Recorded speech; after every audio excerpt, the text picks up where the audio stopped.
দর্শক আমন্ত্রণ জানাচ্ছি আমাদের হাতে থাকা আজকের সর্বশেষ গুরুত্বপূর্ণ সংবাদে। শুরুতেই থাকবে সংবাদ শিরোনাম, এরপরেই জানিয়ে দেব বিস্তারিত। ডক্টর ইউনূসের সঙ্গে বৈঠকে কি কথা হলো জানালেন মির্জা ফখরুল। ভারতের প্রেসক্রিপশনে বাংলাদেশে অশান্তি করছে ইসকন, বললেন হাসনাত আব্দুল্লাহ। হাইকোর্টের বিচারপতিকে ডিম ছুড়লেন আইনজীবীরা। পুলিশ তদন্ত কেন্দ্র ঘেরাও করে আওয়ামী লীগ নেতাকে ছিনিয়ে নিল সমর্থকরা। চিন্ময় ইস্যুতে ভারতের উদ্দেশ্যে যা বললেন উপদেষ্টা নাহিদ ইসলাম। এতক্ষণ শুনছিলেন সংবাদ শিরোনাম, এখন জানাচ্ছি বিস্তারিত। ডক্টর ইউনূসের সঙ্গে বৈঠকে কি কথা হলো জানালেন মির্জা ফখরুল।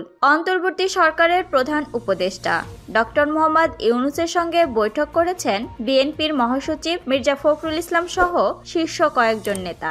আজ বুধবার সন্ধ্যায় রাষ্ট্রীয় অতিথি ভবন যমুনায় তারা এই বৈঠক করেন।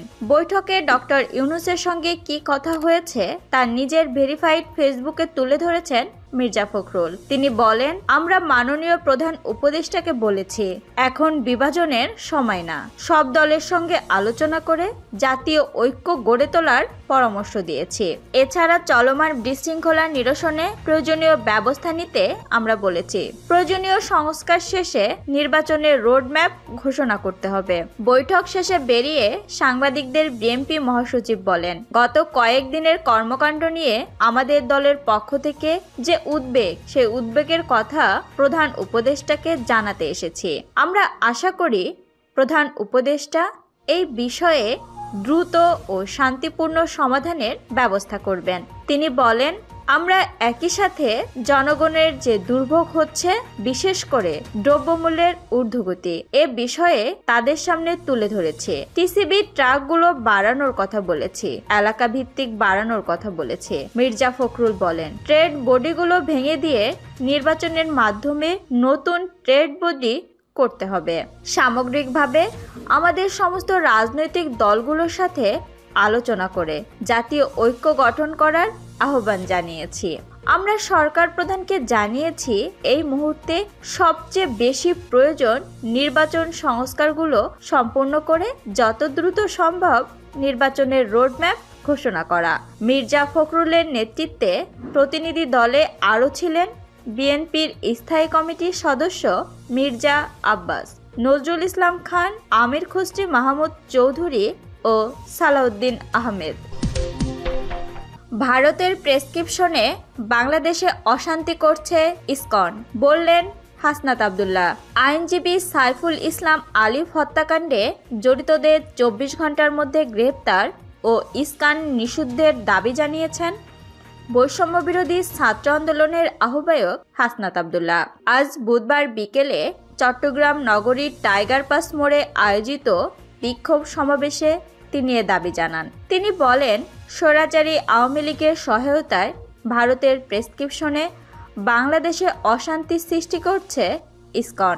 ভারতে বসে যতই ষড়যন্ত্রের চেষ্টা করা হোক, আমরা বাংলাদেশের মানুষ সেই ষড়যন্ত্র রুখে দেব। বিদেশে বসে এই আওয়ামী ফ্যাসিবাদী শক্তি দেশকে অশান্ত করার জন্য ষড়যন্ত্র করে যাচ্ছে। আমরা বলে দিতে চাই, আওয়ামী লীগের পুনর্বাসন এই বাংলাদেশে হবে না। এ সময় তিনি স্লোগান দেন, এই ইসকন জঙ্গি, তারা স্বৈরাচারের সঙ্গী। হাসনাত আব্দুল্লাহ আরও বলেন, আমাদের দেশে সব ধর্মের সহাবস্থান থাকবে।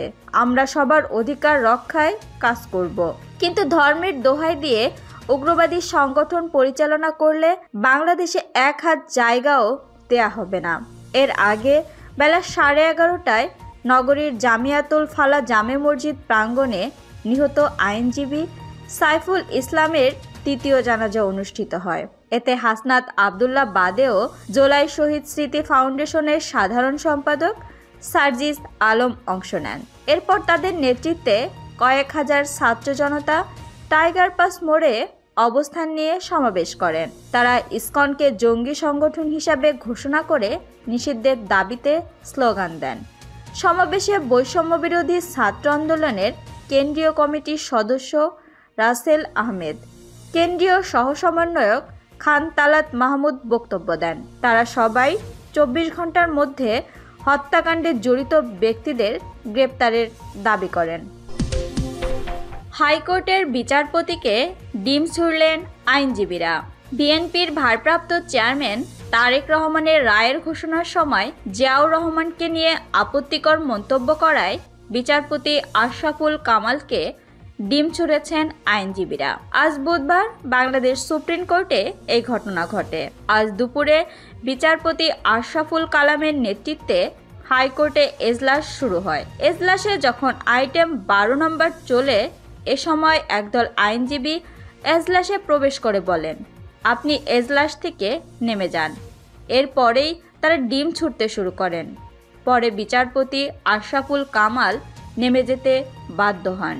আজ চাঁদাবাজির অভিযোগে করা মামলা থেকে অব্যাহতি পেয়েছেন বিএনপির ভারপ্রাপ্ত চেয়ারম্যান তারেক রহমান সহ 8 জন। পুলিশের দেয়া চূড়ান্ত প্রতিবেদন গ্রহণ করে তাদের মামলার দায় হতে অব্যাহতি প্রদান করেন ঢাকার অতিরিক্ত চিফ মেট্রোপলিটন ম্যাজিস্ট্রেট সানাউল্লাহ।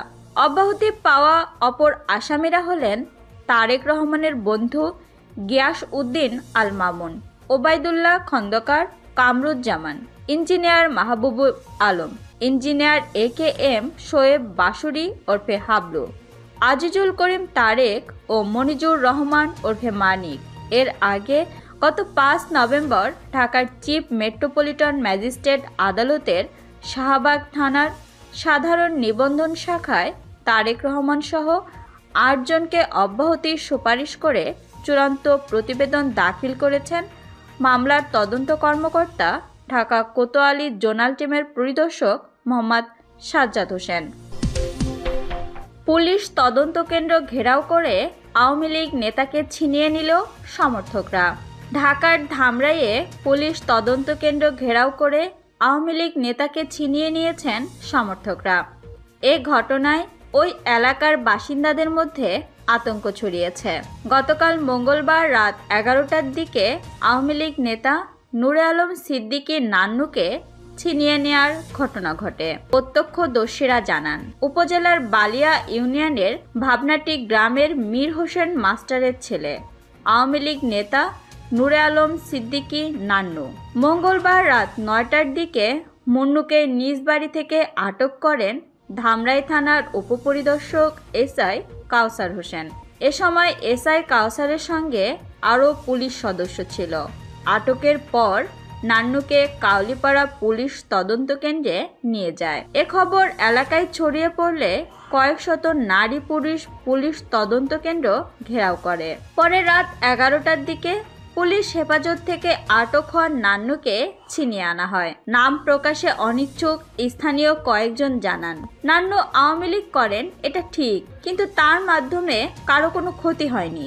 কোনো মানুষ বিপদে পড়লে তাকে সহযোগিতা করেন নিজের টাকা দিয়ে, যার কারণে তার আটক হওয়ার খবর শুনে এলাকাবাসী পুলিশ তদন্ত কেন্দ্র ঘেরাও করে এবং তাকে ছিনিয়ে আনে।